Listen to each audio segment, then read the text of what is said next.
Hello guys, welcome back to my YouTube channel. This is Krishna Shan from Education Hub. Guys, in the today's video you are going to learn the present perfect tense और आज के topic में हम बात करेंगे present perfect tense के regarding. Okay guys, इससे पहले मैंने डांस के ऊपर वीडियोस बनाई थी, उनको भी आप देख सकते हैं. और आज का जो हमारा वीडियो सेशन है वो प्रेजेंट परफेक्ट टेंस को लेके रहेगा. और होता क्या है guys, present perfect tense a work that you have completed in the present time that will be present perfect tense. ठीक है, एक ऐसा एक्शन जो कि आपने प्रेजेंट टाइम में उसको पूरा किया है वो क्या हो जाएगा गाइस, प्रेजेंट परफेक्ट टेंस हो जाएगा. सबसे पहले गाइस हम इसकी हिंदी आइडेंटिफिकेशन के बारे में बात करेंगे. बिकॉज ऑफ किसी भी टॉपिक का एक बेसिक तरीके से जानना बहुत इंपॉर्टेंट होता है, तो मैं इसका बेसिक भी बताऊंगा इस वीडियो में और थोड़ा सा इसका एडवांस फिर एक्सपर्ट लेवल पे बात करेंगे, जो कि हमारे कॉम्पिटिटिव एग्जाम्स में जो क्वेश्चन से पूछे जाते हैं और जिस तरीके से हमारे क्वेश्चन पूछे जाते हैं जिन पर आधारित हमारे क्वेश्चन बनते हैं उस पर भी हम बात करेंगे. तो सबसे पहले हिंदी आइडेंटिफिकेशन के बारे में बात कर लेता हूँ. प्रेजेंट परफेक्ट टेंस की हिंदी आइडेंटिफिकेशन के बारे में यदि मैं बात करूँ तो हिंदी आइडेंटिफिकेशन होती है गाइस जिसकी जो कहा है चुकी है आ चुके हैं गाइस, ये तो हो जाती है आपकी हिंदी आइडेंटिफिकेशन. ओके गाइस, ये तो हो जाती है गाइस हिंदी आइडेंटिफिकेशन. यदि मैं इसकी इंग्लिश आइडेंटिफिकेशन की बात करूं, किसकी इंग्लिश आइडेंटिफिकेशन की बात करूं तो यहाँ पे इसकी इंग्लिश आइडेंटिफिकेशन हो जाती है हैविंग वर्ब. तो गाइस सबसे पहले इसका निकल के आता है हैज और हैव निकल के आता है. ओके गाइस, सबसे पहले इसकी हेल्पिंग वर्ब की मैं बात करता हूँ तो हैज हैव निकल के आता है. और यदि मैं इसके मेन वर्ब की बात करता हूँ तो गाइस मेन वर्ब हमेशा वर्ब की थर्ड फॉर्म का प्रयोग किया जाता है. गाइस परफेक्ट टेंस की एक पहचान होती है, चाहे प्रेजेंट हो, चाहे पास्ट हो, चाहे फ्यूचर हो, हमेशा परफेक्ट टेंस वर्ब की थर्ड फॉर्म लेगा. ओके गाइस, ये तो हमारा हो जाता है हिंदी और इंग्लिश आइडेंटिफिकेशन हो जाती है. यदि मैं इसके नॉर्मल सेंटेंसेस की बात करता हूँ जैसे कि श्याम मित्रों के साथ क्रिकेट खेल चुका है.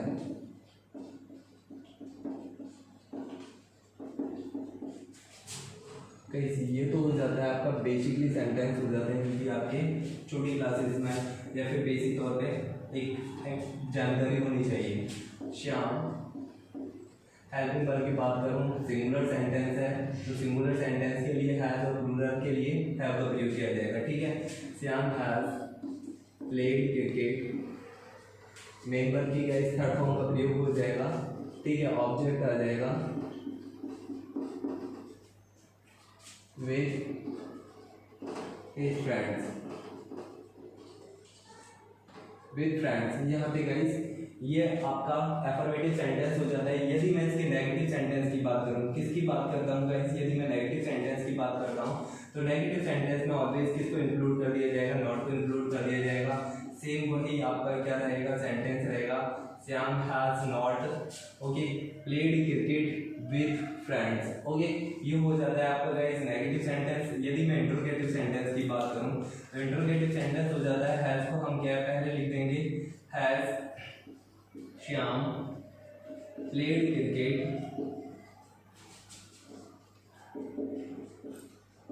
With friends.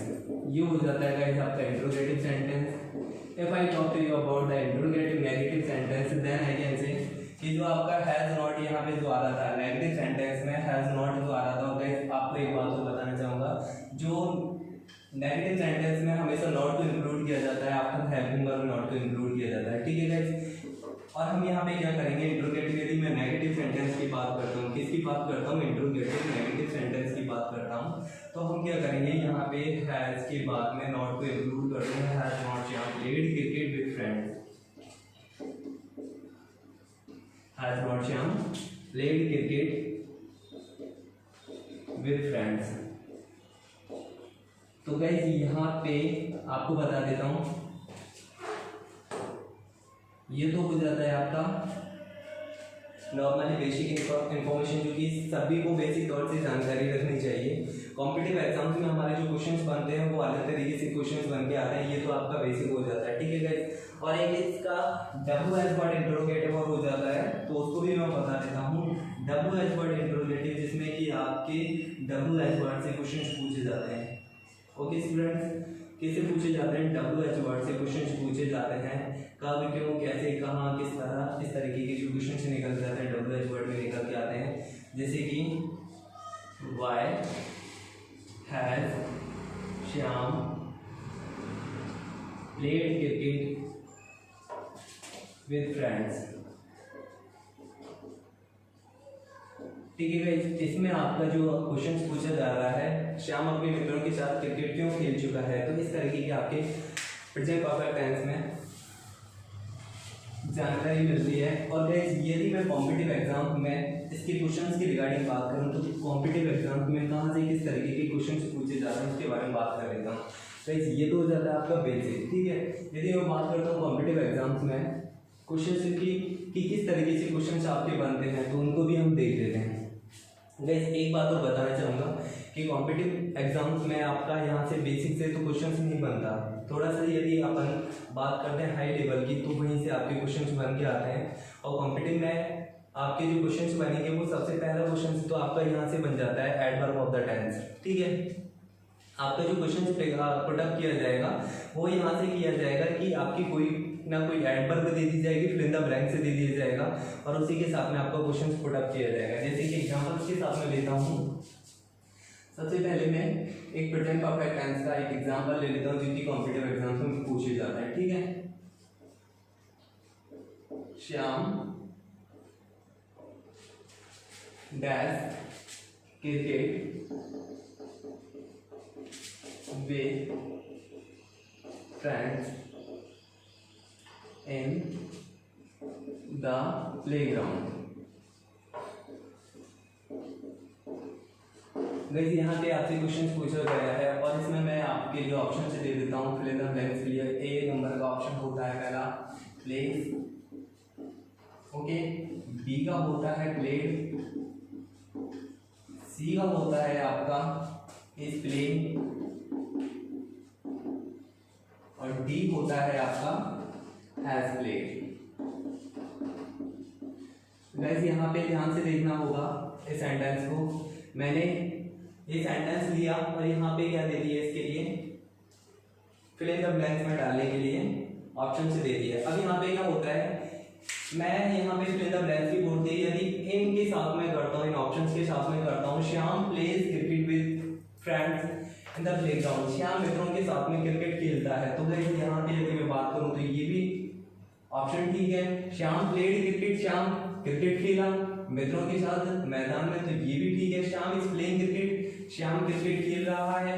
Shyam has played cricket, Shyam cricket खेल चुका है। तो गाइस यहाँ पे क्या होता है कि मैंने किसी भी ऑप्शंस को यहाँ पे उठा के रखा तो वो ठीक है, okay guys. In a sense, we can keep any option in the fill in the blanks. So यहाँ पे किसी को भी रखा जाना है और सेंटेंस हमारा ठीक हो रहा है। Why? What is the reason behind of it? Guys, इसके पीछे एक ही रीजन होता है, because of you know that there is not given any adverb. See the sentence, यहाँ पे कोई भी एडवर्ब नहीं दी गई है, so in this situation हम यहाँ पे कोई भी ऑप्शंस को उठा के यहाँ पे रख सकते हैं। यदि गाइस मैं क्या कर देता हूँ, किसी एडवर्ब को यहाँ पे फिक्स कर देता हूँ, क्या कर देता हूँ, एडवर्ब को मैं यहाँ पे फिक्स कर देता हूँ। टेंस की यदि मैं एडवर्ब को इंक्लूड कर देता हूँ तो वहाँ पे जिस टेंस की एडवर्ब को इंक्लूड कर रहा हूँ तो उसी टेंस का क्या आ जाएगा, हेल्पिंग वर्ब और मेन वर्ब आ जाएगा। जैसे कि मैंने क्या किया है यहाँ पे,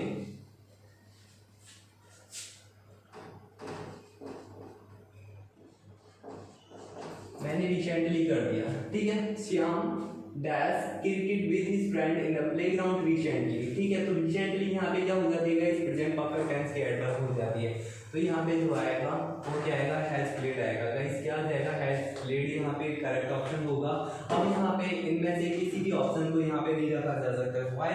क्योंकि यहाँ पे गाइस हमने क्या किया है कि एडवर्ब जो है जिस टेंस की एडवर्ब हमने रख दिया उसी टेंस का क्या है, हेल्पिंग वर्ब और मेन वर्ब यहाँ पे रखा जाएगा। ओके गाइस बढ़ते हैं आगे, इसको मैं इरेज कर देता हूँ, ठीक है गाइस। एडवर्ब का यहाँ पे पता चल ही गया होगा कि हम एडवर्ब को क्यों टेंस में यूज करते हैं, क्यों यूज नहीं करते हैं, ठीक है। तो हमारा नियम नंबर पहला हो जाता है एडवर्ब के लिए हो जाता है, ठीक है। नियम नंबर यदि हम पहले की बात करें तो वो एडवर्ब के लिए ही होगा, वो क्या है,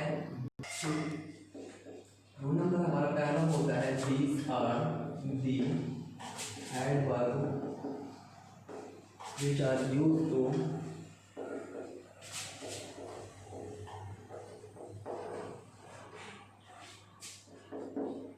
in the present perfect tense।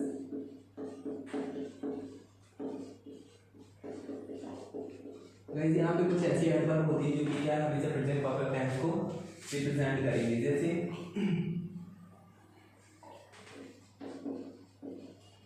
Already, recently, yet, just, so far। Guys, these are the adverbs which are used in the present perfect tense। ये ऐसी एडवर्ब है जिनका यूज हमेशा प्रेजेंट परफेक्ट टेंस में किया जाता है, जैसे कि दीपक हैज टेकन फूड रिसेंटली। दीपक ने अभी अभी खाना खाया है, तो इस तरीके का यहाँ पे क्या आ गई गाइस, एडवर्ब आ गई।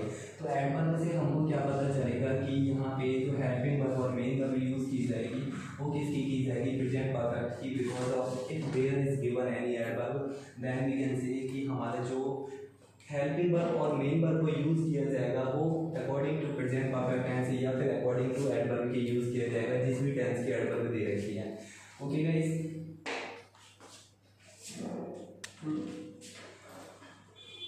सेकेंड एग्जांपल हम देख लेते हैं। सेकेंड एग्जांपल क्या होता है,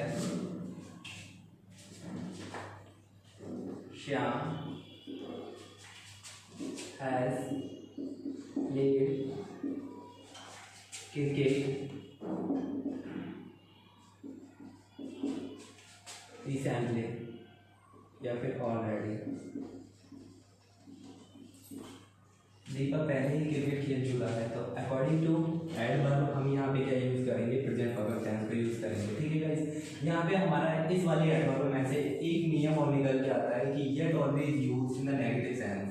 क्या निकल के आता है गाइस, हमारा जो येट का प्रयोग किया जाता है येट ऑलवेज नेगेटिव सेंटेंस में प्रयोग किया जाता है। ठीक है गाइस, यहाँ से येट का जो हमारा नियम निकल के आता है, yet always yes, yet always use in the negative sense।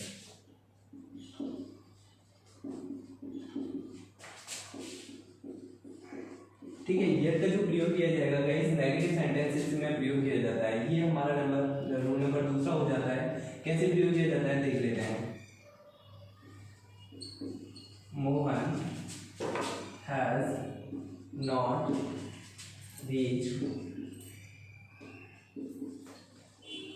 School yet। ठीक है guys, Shyam Mohan has not reached school yet। Shyam जो मोहन है अभी तक स्कूल नहीं पहुंचा है। येट का जो हमारा यूज किया जा रहा है वो किसके सेंस में किया जा रहा है, अभी तक के सेंस में किया जा रहा है। गाइस क्या कह रहा हूँ, जो हमारा येट का प्रयोग यूज किया जा रहा है वो अभी तक की सेंस में यूज किया जा रहा है। मोहन अभी तक स्कूल नहीं पहुंचा, Mohan has not reached school yet। ठीक है, तो येट का प्रयोग हमेशा जो किया जाएगा वो नेगेटिव सेंस में यूज किया जाएगा। Okay guys, I hope that you have understood it very well. यहाँ पे जो एडवर्ब का यूज किया जाता है सेंटेंस में या टेंस में, तो वो किसके लिए किया जाता है, जिससे कि हम सेंटेंस को आइडेंटिफाई कर सके कि कौन सा टेंस यहाँ पे दिया हुआ है और कौन सा टेंस नहीं दिया हुआ। गाइस इसको नोट कर लीजिएगा, एडवर्ब ऑफ द टेंस। ठीक है, नेक्स्ट नियम की बात करते हैं, मैं इसको यूज कर देता हूँ। इस रूल नंबर हम यहाँ पे जो बात करते हैं थर्ड नियम की बात करते हैं। थर्ड नियम जो होता है हमारा उसको और देख लेते हैं।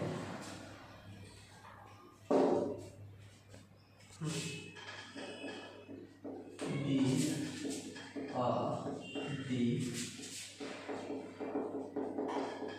activities which are used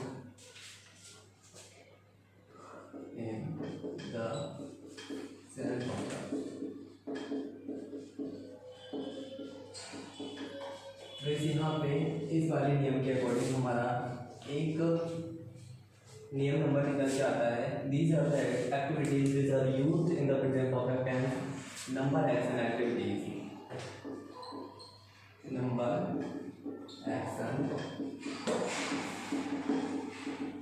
activities. Guys यदि नंबर एक्शन की बात होती है, यदि कोई एक ऐसा कार्य है जो कि नंबर एक्शन के साथ में हुआ है, नंबर एक्शन को रिफ्लेक्ट कर रहा है, तो वहाँ पे हम जो यूज़ करेंगे प्रेजेंट परफेक्ट टेंस को यूज़ करेंगे। कैसे यूज़ करेंगे, जैसे कि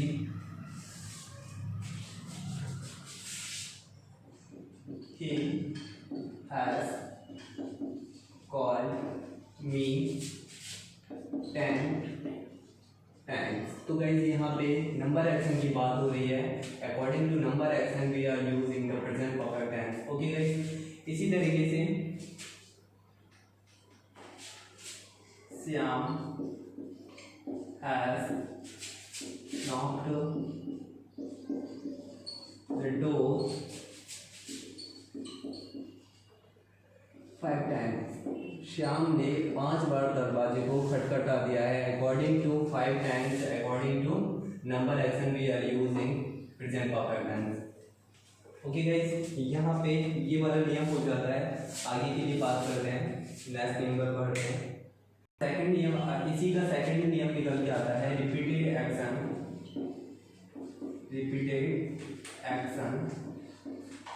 activities. Okay guys, repeated action activities की यदि बात हो रही है तो हम वहाँ पे प्रेजेंट, जैसे Mohan has called me today many times। तो गाइस यहाँ पे रिपीटेड एक्शन की बात आ रही है। According to repeated action we are using present perfect tense. Okay guys, I hope that you have understood it very well. और यहाँ पे Shyam has knocked the door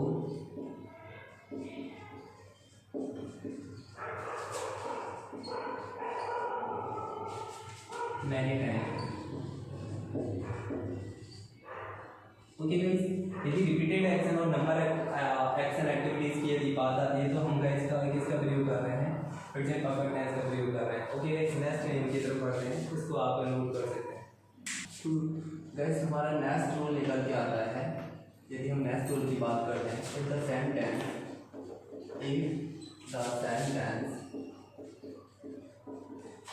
start from, यदि जो सेंटेंस स्टार्ट होता है गाइस, किससे स्टार्ट होता है, दिस इज या फिर इट इज, यदि इन दोनों से स्टार्ट होता है, आफ्टर इट सुपरलेटिव डिग्री आती है। क्या आती है गाइस, सुपरलेटिव डिग्री आती है। तो इसके बाद after it we always use present perfect tense. ठीक है गाइस, दिस इज और इट इज सेंटेंस में आ रहा है और इसके बाद क्या आ रहा है, सुपरलेटिव डिग्री आ रही है। तो गाइस इसके बाद हम जो यूज़ करेंगे, इसको यूज़ करेंगे प्रेजेंट के परफेक्ट को यूज़ करेंगे। How can we use the present perfect tense after it is, this is plus superlative degree. इसके बाद हम जो यूज़ कर सकते हैं, कैसे यूज़ कर सकते हैं, this is the best that you have done। This is the best, यह बहुत अच्छा है, दैट यू हैव डन, जो भी आप कर चुके हो। ठीक है, तो गाइस यहाँ पे दिस इज क्या आ गया, दिस इज आ गया, आफ्टर इट क्या आ गया, सुपरलेटिव डिग्री आ गई, the best. After it we are using the present perfect tense. ठीक है गाइस, इसी तरीके से it is lost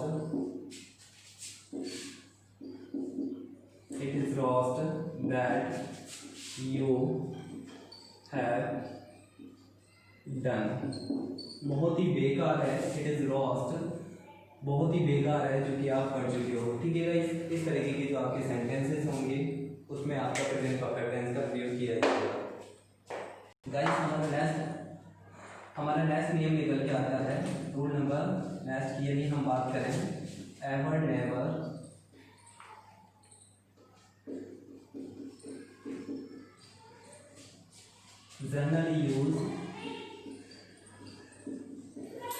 generally use present perfect. Okay guys, आपका यहाँ पे जो एवर और नेवर हो जाता है वो जनरली प्रेजेंट परफेक्ट टेंस में किया जाता है यूज। कैसे किया जाता है? I have never been to Kota. Okay guys, have you ever been to Kota? Affirmative और इंटरोगेटिव के यहाँ पर एफर्मेटिव और यहाँ पे भी हमने इंटरोगेटिव की बात की है। तो आपके जो सेंटेंसेस होंगे एवर और never generally use in the present perfect tense. ठीक है गाइस, यहाँ तक हमारा प्रेजेंट परफेक्ट टेंस क्लियर हो जाता है। थोड़ा सा और प्रेजेंट परफेक्ट टेंस के बारे में बता देता हूँ गाइस। क्या होता है प्रेजेंट परफेक्ट टेंस में और पास्ट परफेक्ट टेंस में अंतर क्या हो जाता है गाइस? पास्ट परफेक्ट टेंस आपका एक तो आफ्टर और बिफोर को लेके चलता है। यदि हम स्पोकन में भी बात करते हैं तो पास्ट परफेक्ट टेंस में बहुत सारी की सारी अनसर्टेनिटी की बात आ जाती है जिसमें कि हमको टाइम का पता नहीं चलता। लेकिन हमारा इसमें क्या होता है, प्रेजेंट परफेक्ट टेंस की यदि मैं बात करता हूँ तो प्रेजेंट परफेक्ट टेंस में हमारा वहाँ पे टाइम को दिया जाता है, जैसे कि ऑलरेडी, रिसेंटली या जस्ट सो फार, ये सारी की सारी क्या दे दी जाती हैं, एडवर्ब दे दी जाती है। और पास्ट परफेक्ट टेंस में जो होगा आपका आफ्टर और बिफोर का प्रयोग किया जाता है। ठीक है गाइस, प्रेजेंट परफेक्ट के बाद में यदि मैं बात करता हूँ तो प्रेजेंट परफेक्ट कॉन्टिन्यूअस की बात करता हूँ। किसकी बात करता हूँ गाइस? प्रेजेंट परफेक्ट और कॉन्टिन्यूअस।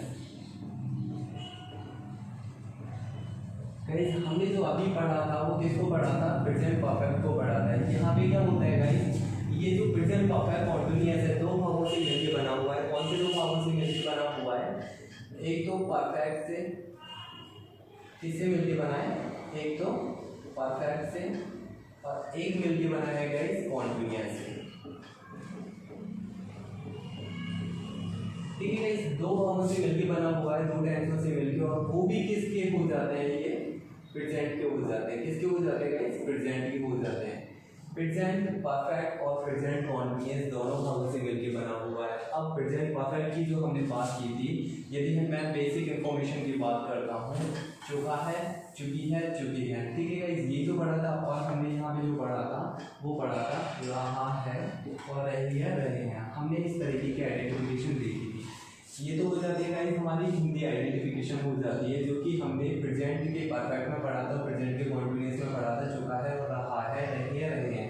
ठीक है, यदि मैं इंग्लिश आइडेंटिफिकेशन की बात करूँ गाइस, किसकी बात करता हूँ? इंग्लिश आइडेंटिफिकेशन की बात करूँ तो इंग्लिश आइडेंटिफिकेशन में हमने जो यहाँ पे हेल्पिंग वर्ब और मेन वर्ब ली थी, हैज हैव, तो मैंने हेल्पिंग वर्ब ली थी, और जो मैंने मेन वर्ब ली थी वो ऑलवेज वर्ब की थर्ड फॉर्म का प्रयोग किया जाता है। ठीक है गाइस, यहाँ पे इसी तरीके से मैंने क्या किया था, कॉन्टिन्यूअस में जो मैंने आपको बताया था, कॉन्टिन्यूअस में यदि मैं हेल्पिंग वर्ब की बात करता हूँ तो हेल्पिंग वर्ब हमारी यहाँ पे हो जाती है गाइस इज, एम, आर। ठीक है गाइस, और यदि मैं मेन वर्ब की बात करता हूँ तो मेन वर्ब में क्या हो जाता है आपका वर्ब की फर्स्ट फॉर्म के साथ में आईएनजी को यूज किया जाता है। अब गाइस यहाँ पे क्या होता है, इन दोनों का मिश्रण किया जाता है। इट मीन्स इसका कॉन्टिन्यूअस और परफेक्ट का मिश्रण किया जा रहा है और किसके साथ में? प्रेजेंट के साथ में किया जा रहा है। तो हमारा जो एक नया टेंस निकल के आ रहा है वो क्या निकल के आ रहा है? प्रेजेंट परफेक्ट कॉन्टिन्यूअस निकल के आ रहा है। क्या निकल के आ रहा है गाइस? प्रेजेंट परफेक्ट कॉन्टिन्यूअस निकल के आ रहा है। पूरा एक्सप्लेन करूँगा, थोड़ा सा वीडियो के साथ में बने रहना। ठीक है गाइस, हमारे ये टेंस बन जाता है। अब मैंने क्या किया था गाइस, एक तो हो जाता है आपका हैज और हैव, जो कि किसका होता है यहाँ पे? प्रेजेंट का परफेक्ट है। ठीक है गाइस, क्या हो जाता है? हैज और हैव, हेल्पिंग वर्ब ये हो जाती है, और कॉन्टिन्यूअसली हेल्पिंग वर्ब जो होती है गाइस हमारी वो क्या हो जाती है? इज, एम, आर हो जाती है। ठीक है गाइस, अब क्या होता है कि यदि मैं प्रेजेंट के साथ में इन दोनों हेल्पिंग वर्ब को, इट मींस परफेक्ट और कॉन्टिन्यूअस के पेयर को यदि मैं रखता हूँ, हेल्पिंग वर्ब के पेयर को रखता हूँ, तो वो गलत हो जाएगा। ठीक है, तो हमको क्या करना होगा कि हैज हैव के साथ में हम क्या है इसको भी यूज कर सकें। इट मींस परफेक्ट की हेल्पिंग वर्ब भी यूज की जा सके और कॉन्टिन्यूअस की हेल्पिंग वर्ब भी यूज की जा सके। तो हमको ऐसा कौन सा मेथड यूज में लेना होगा? तो इसके लिए मैं आपको बताना चाहूँगा गाइस, इज एम आर, ठीक है, ये जो है बी की फॉर्म होती है गाइस। किसकी फॉर्म होती है? इज एम आर किसकी फॉर्म होती है? बी की फॉर्म होती है, ठीक है। और हैव हमेशा क्या लेता है? थर्ड फॉर्म लेता है। तो मैंने क्या किया, हैज और हैव के साथ में मैंने इज एम आर को क्या बना दिया? बी बना दिया। Okay guys, hope that you have got it very well कि यहाँ पे बी कैसे आया है। और जो हैज है वो हमेशा क्या लेता है? वर्ब की थर्ड फॉर्म लेता है। तो मैं क्या करूँगा, इस बी को क्या करूँगा, मैं वर्ब की थर्ड फॉर्म बना दूंगा। Why? Because of you know very well has जो है हमेशा क्या लेते हैं? वर्ब की थर्ड फॉर्म लेते हैं। तो मैंने क्या किया, बी की यदि मैं थर्ड फॉर्म की बात करूँ तो बी की जो थर्ड फॉर्म बन जाती है वो बन जाती है गाइस, बीन बन जाती है। ओके, तो मैंने यहाँ पे क्या किया, हैज और हैव के साथ में मैंने बीन को इंक्लूड कर दिया। ओके गाइस, तो ये तो हो जाता है हैज बीन और हैव बीन। किसकी? प्रेजेंट परफेक्ट कंटीन्यूअस की हेल्पिंग वर्ब हो जाती है। यदि मैं हेल्पिंग वर्ब की बात करता हूँ तो guys has been, have been present perfect continuous की हेल्पिंग वर्ब बन जाती है, ठीक है। और यदि मैं मेन वर्ब की बात करता हूँ तो गाइस यहाँ पे तो हेल्पिंग वर्ब हो जाती है। अब मेन वर्ब की यदि मैं बात करूँ तो हैज हमने अपना क्या ले लिया? वर्ब की थर्ड फॉर्म ले ली, ठीक है। हैज बीन और हैव बीन हो गया।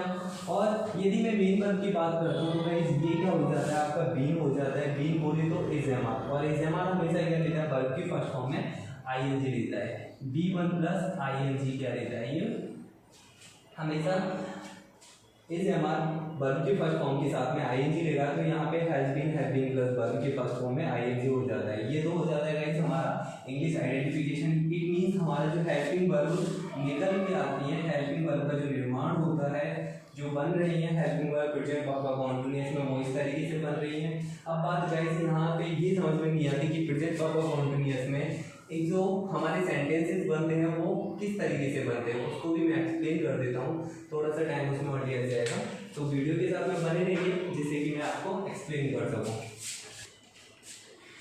गाइस यहाँ पे मैं इस एम को एक बार फिर से लिख देता हूँ, हाँ, और वर्ब की फर्स्ट फॉर्म में आई। एक एग्जांपल लेता हूँ गाइस। एक तो मैंने परफेक्ट का एग्जांपल लिया था, ठीक है गाइस। एक मैंने एग्जांपल लिया है परफेक्ट का। वो परफेक्ट का एग्जांपल क्या है कि श्याम मूवी देख चुका है।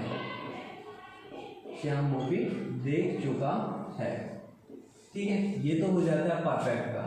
और अब यहाँ पे क्या होता है कि यदि मैं ऐसा सेंटेंस को परफेक्ट कॉन्टिन्यूअस में लेता हूँ तो वो किस तरीके का सेंटेंस होता है? श्याम 2 घंटे से मूवी देख रहा है। गाइस मैंने क्या बताया था आपको, हमारा ये जो टेंस है 2 भागों से मिलकर बना हुआ है। कौन से 2 भागों से? एक तो परफेक्ट और एक कॉन्टिन्यूअस। तो परफेक्ट वाली बात जो है मैंने यहाँ पे आपको बताई है, श्याम मूवी देख चुका है। बात को ध्यान से समझिए, श्याम मूवी देख चुका है। यहाँ पे उसने जो मूवी देखी है गाइस कितने टाइम में देखी है। बात यहाँ पे ये समझ में नहीं आती कि श्याम ने जो मूवी देखी है, मूवी को देखने में टाइम कितना लिया है, ठीक है। यहाँ पे उसने मूवी को देखने में टाइम कितना लिया है, तो मैंने क्या किया, यहाँ पे टाइम इंक्लूड कर दिया 2 घंटे, ठीक है। तो 2 घंटे यहाँ पे उसने मूवी को देखने में लिए हैं, तो ये तो क्या हो जाता है गाइस आपका परफेक्ट हो गया। इट मीन्स मूवी को देखने में उसने 2 घंटे ले लिए, तो यहाँ पे ये परफेक्ट वाले टाइम को हमने क्या कर दिया, इंक्लूड कर दिया।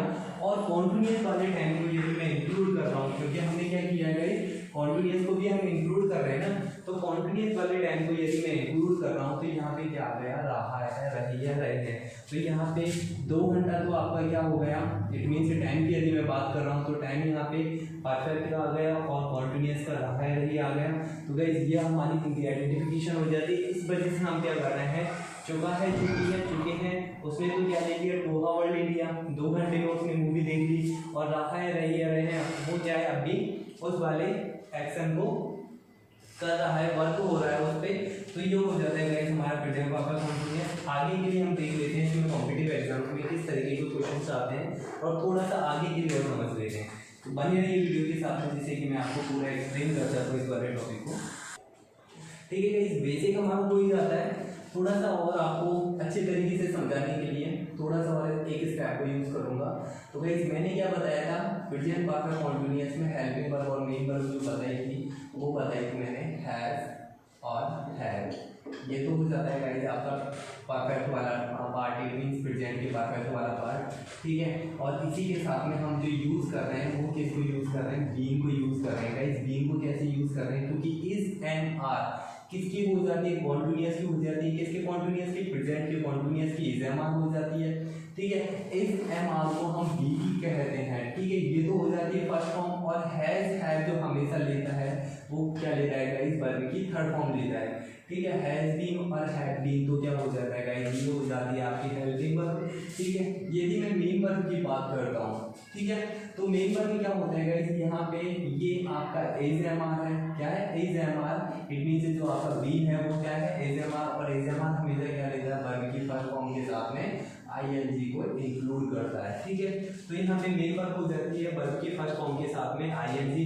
और गाइस इसमें हम जो यूज करते हैं वो किसको यूज करते हैं, सिंस और फॉर को यूज करते हैं, ठीक है गाइस। हमारा यहाँ पे एक नई बात निकल के आई है कि जो हम यहाँ पे यूज करते हैं वो सिंस फॉर को यूज करते हैं। कि अब यहाँ पे बात समझ में ये नहीं आती कि सिंस फॉर को यूज कैसे किया जा सकता है, how can we use since and for in the present perfect tense, ठीक है। So let's see the video till end. तो मैं यहाँ पे आपको पूरा कंफ्यूजन दूर कर देता हूँ। सबसे पहले एक एग्जांपल ले लेता हूँ।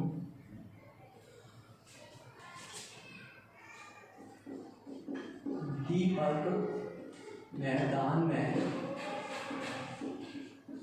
2 घंटे से क्रिकेट खेल रहा है। गाइस बात को ध्यान से समझिएगा। मैंने एक एग्जांपल लिया, ठीक है, प्रेजेंट परफेक्ट का। पहचानेंगे कैसे, मैंने आपको पहचान बताई है। पीछे क्या आ रहा है आ रहा है, जो कि पहचान किसकी हो जाती है, प्रेजेंट की हो जाती है। यदि सेंटेंस के अंत में क्या आ जाता है आ जाता है, तो वो क्या हो जाता है गाइस, आपका प्रेजेंट का सेंटेंस हो जाता है। इससे पहले देखिए क्या आ रहा है गाइस, रहा आ रहा है। तो रहा किसकी पहचान हो जाती है गाइस, कॉन्टिन्यूअस की पहचान हो जाती है, ठीक है। किसकी हो जाती है, कॉन्टिन्यूअस की हो जाती है। अब मैंने आपको बताया कॉन्टिन्यूअस टेंस आपका 2 तरीके का होता है, एक तो प्रेजेंट कॉन्टिन्यूअस होता है, एक परफेक्ट कॉन्टिन्यूअस होता है, ठीक है। तो थोड़ा सा सेंटेंस के आगे की तरफ और देखिए क्या दिखाई देगा गाइस, यहाँ पे टाइम दिखाई देगा। इट मींस यहाँ पे टाइम की बात हो जाए तो वो क्या हो जाता है, आपका परफेक्ट हो जाता है, ठीक है। तो यहाँ पे हमारा टेंस कौन सा हो गया, प्रेजेंट परफेक्ट कॉन्टिन्यूअस, ठीक है। अब जो सेंटेंस को बनाएंगे वो कैसे बनाएंगे, यदि एफर्मेटिव सेंटेंस है, कौन सा सेंटेंस है गाइस, एफर्मेटिव सेंटेंस है, तो हमको यहाँ पे फॉर्मूला जो यूज करना होता है, subject, helping verb, main verb, object, then ETC, ठीक है। ये हमको यूज करना होता है। अब यहाँ पे हम ईटीसी वाले पार्ट की जगह पे किसका यूज करेंगे, सिंस और फॉर का प्रयोग करेंगे। सिंस फॉर को मैं आपको बताऊंगा कि कहाँ पे किस तरीके से यूज किया जाता है। पहले हम नॉर्मली सेंटेंस को बनाते हैं, ठीक है। दीपक हेल्पिंग वर्ब की बात करता हूँ, तो guys according to Deepak it mean singular sentence, we always use the singular helping verb, ठीक है। दीपक हैज के साथ में हम क्या इंक्लूड करेंगे, बीन को इंक्लूड करेंगे। दीपक हैज बीन, ठीक है। आफ्टर इट मेन वर्ब, ठीक है। मेन वर्ब क्या दे रखा है गाइस, यहाँ पे खेलना, तो प्ले के साथ में हम क्या इंक्लूड कर देंगे, आईएनजी को इंक्लूड कर देंगे। दीपक हैज बीन प्लेइंग, ठीक है गाइस। क्या खेल रहा है वो, क्रिकेट खेल रहा है, ठीक है। ऑब्जेक्ट यहाँ पे हो जाता है Deepak has been playing cricket, ठीक है। अब यहाँ से सिंस और फॉर में से क्या यूज करेंगे, अकॉर्डिंग टू टाइम।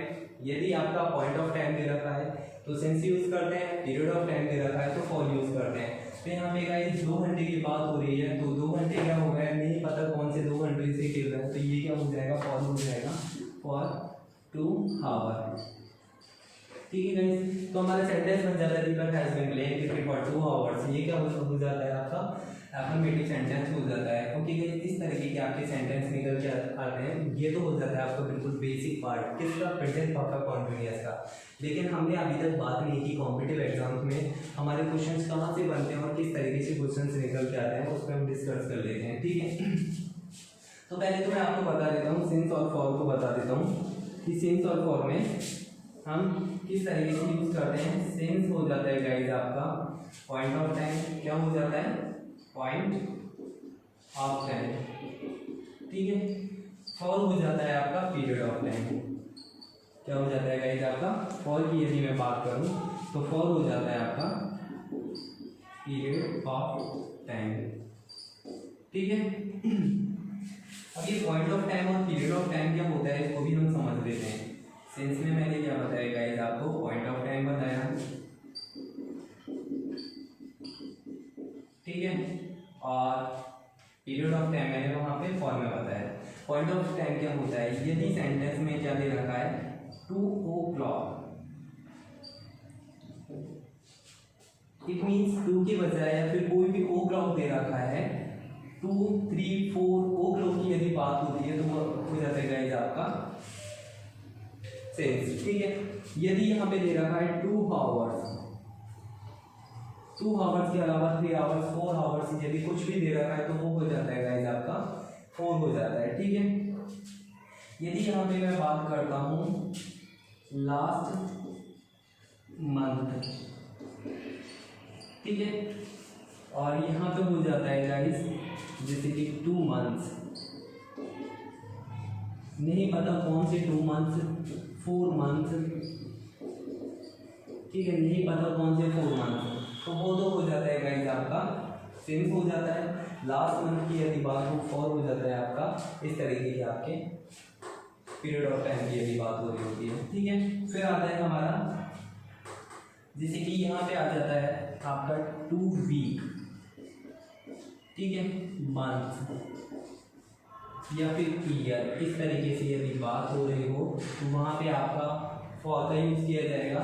यदि यहाँ पे इसमें लास्ट को इंक्लूड कर दिया जाए, लास्ट मंथ, लास्ट ईयर या फिर लास्ट वीक की यदि बात हो रही है, ठीक है, तो वहाँ पे इंक्लूड हो जाता है आपका सेंस का प्रयोग। कहने का मतलब ये है गाइस सेंस आपका वो टाइम लेता है जो कि आपका फिक्स टाइम है, पॉइंट ऑफ टाइम है। इट मीन्स घड़ी की सुई की यदि बात हो रही है, डेट ऑफ बर्थ की यदि बात हो रही है, कैलेंडर के किसी दिन की बात हो रही है जो कि आपका क्या है टाइम को फिक्स बता रहा है, तो वहाँ पे आपका सेंस का प्रयोग किया जाएगा। If I talk to you about the for, ठीक है, यदि मैं फॉर के पीरियड ऑफ टाइम की बात करता हूँ तो पीरियड ऑफ टाइम एक ऐसा टाइम हो जाता है जो कि किसी लंबी अवधि को लेके चलता है। मैं जैसे कि कहता हूँ मैं 4 महीने से बैंक की तैयारी कर रहा हूँ। अब कौन से 4 महीने से बैंक की तैयारी कर रहा हूँ, I don't know about the time, ठीक है, मुझे उस टाइम के बारे में नहीं पता, तो मुझे टाइम के बारे में नहीं पता तो पीरियड ऑफ टाइम हो जाता है। यदि मैं कहता हूँ गाइस मैं 2018 जनवरी से बैंक की तैयारी कर रहा हूँ तो वो हो जाता है गाइस आपका सिंस। ठीक है। तो सिंस और फॉर का आई hope that you have got it very well, कहाँ पे किस तरीके से प्रयोग किया जाता है गाइस। ठीक है। थोड़ा सा इसमें कॉम्पिटिटिव एग्जाम में आपके जो क्वेश्चंस बनते हैं वो और बता देता हूँ, तो बने नहीं वीडियो के साथ में जिससे कि मैं पूरा और एक्सप्लेन कर सकूँ।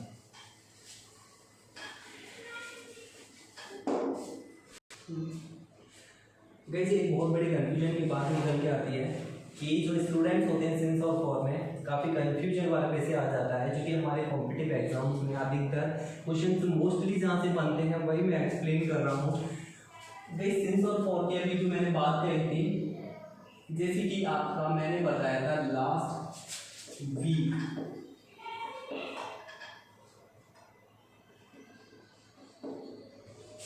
लास्ट मंथ, लास्ट ईयर, ठीक है। यदि इसकी बात होती है तो गाइस हमारा ये क्या हो जाता है आपका पॉइंट ऑफ टाइम हो जाता है। कौन सा हो जाता है? पॉइंट ऑफ टाइम हो जाता है। ठीक है। तो हम पॉइंट ऑफ टाइम के लिए किसका प्रयोग कर रहे थे? सिंस का प्रयोग कर रहे थे, यस और नो? यहाँ पे हम जो प्रयोग कर रहे थे किसका प्रयोग कर रहे थे? सिंस का प्रयोग कर रहे थे। ठीक है। लेकिन पॉइंट ऑफ टाइम के साथ में गाइस हम किसका प्रयोग कर सकते हैं? फॉर का प्रयोग भी कर सकते हैं।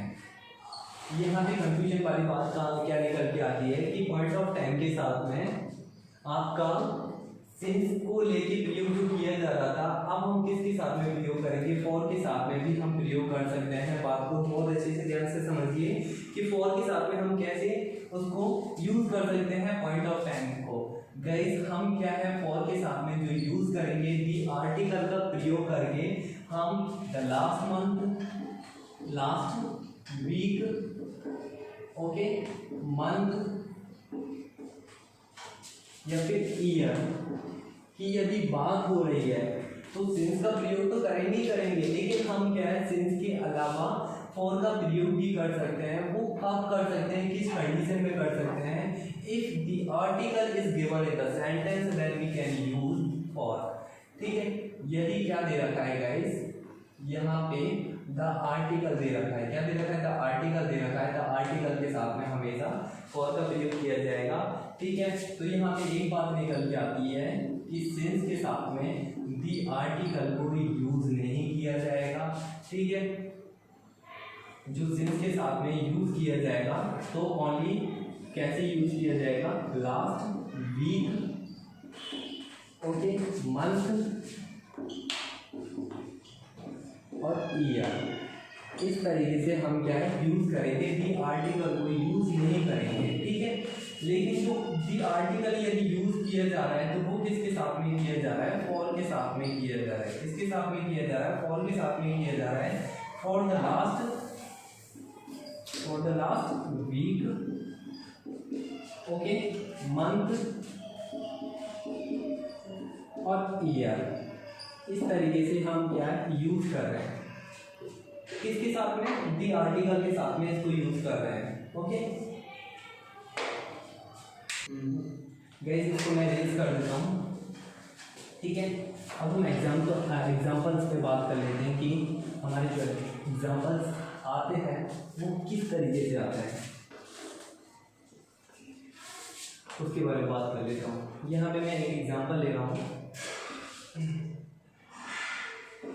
Mohan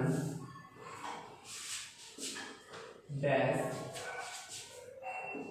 book for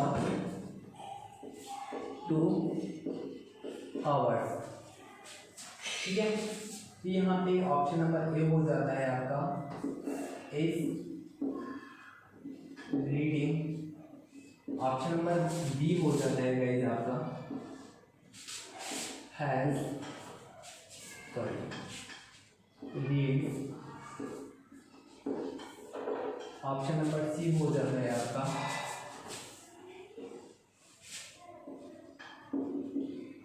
have reading. ठीक है, और ऑप्शन नंबर डी हो जाता है गाइस आपका हैज बीन रीडिंग।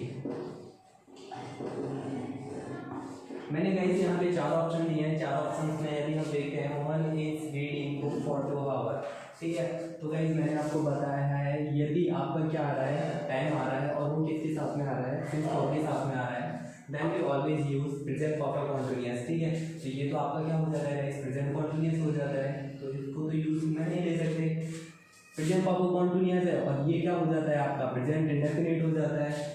ठीक है, वर्ब के फर्स्ट फॉर्म के साथ में एस और यस लगा है, और ये क्या हो जाता है हैव रीडिंग, ये तो गाइस कोई सा टेंस ही नहीं हो रहा है, हैव आ रहा है, और हैव के साथ में हमेशा वर्ब के थर्ड फॉर्म का यूज किया जाता है, जबकि इसके साथ में वर्ब के फर्स्ट फॉर्म के साथ में आईएनजी का प्रयोग किया जा रहा है, तो ये भी नहीं होगा। ठीक है, जो करेक्ट आंसर होगा तो बचा हुआ यही है हैज, क्या हो जाएगा गाइस, हैज के साथ में क्या आ गया, बीइंग आ गया, और बीइंग के साथ में हमने क्या लिख दिया, रीडिंग लिख दिया। ठीक है, तो ये हो जाता है गाइस आपका the correct answer, has been reading, ये आपका बिल्कुल करेक्ट आंसर हो जाता है।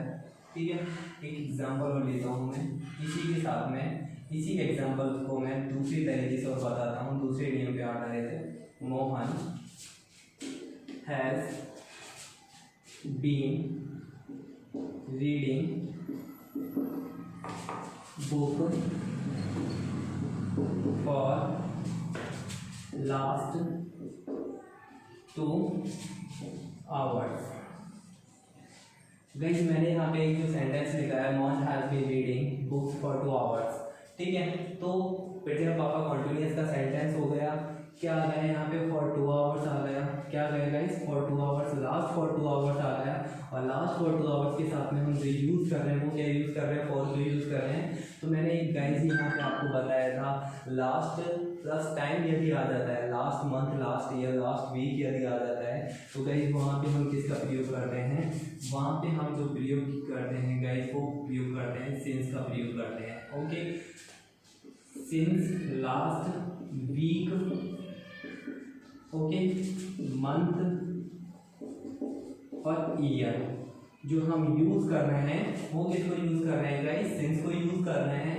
If you are using and if we are using for in the sentence, यदि हम फॉर को यूज कर रहे हैं तो वो किसके साथ में यूज करेंगे, द आर्टिकल को यूज करेंगे। तो यहाँ पे क्या नहीं दे रखा है गाइस, द आर्टिकल नहीं दे रखा है, तो हम क्या यूज करेंगे, ओनली सिंस को यूज करेंगे। ठीक है गाइस, हम किसको यूज करेंगे, सिंस को यूज करेंगे। यदि फॉर को यूज किया जाता तो फॉर को हम इस कंडीशन में यूज करते। ओके गाइस, ये हो जाता है आपका प्रेजेंट परफेक्ट और प्रेजेंट परफेक्ट कॉन्टिन्यूअस, दोनों टेंस को मैंने आपको बता ही दिया है। If you have any kind of issue then you can share your issue in the comment box. और गाइस कोई भी किसी भी तरीके की यदि आपको परेशानी फेस होती है, किसी भी तरीके का यदि आपको क्वेश्चन बनता है, तो आप कमेंट बॉक्स में अपना क्वेश्चंस को शेयर कर सकते हैं, जिससे कि मैं आपके इशू को सॉल्व कर सकूँ। Okay guys, thank you so much for watching this video till and. आगे की वीडियो के लिए बने रहिएगा और चैनल को सब्सक्राइब भी कर सकते हैं। यदि आपने चैनल को सब्सक्राइब नहीं किया है तो आगे आने वाली सारी वीडियोज़ के रिगार्डिंग आपको नोटिफिकेशन आपकी जीमेल आईडी पे मिल सके। Thank you so much guys.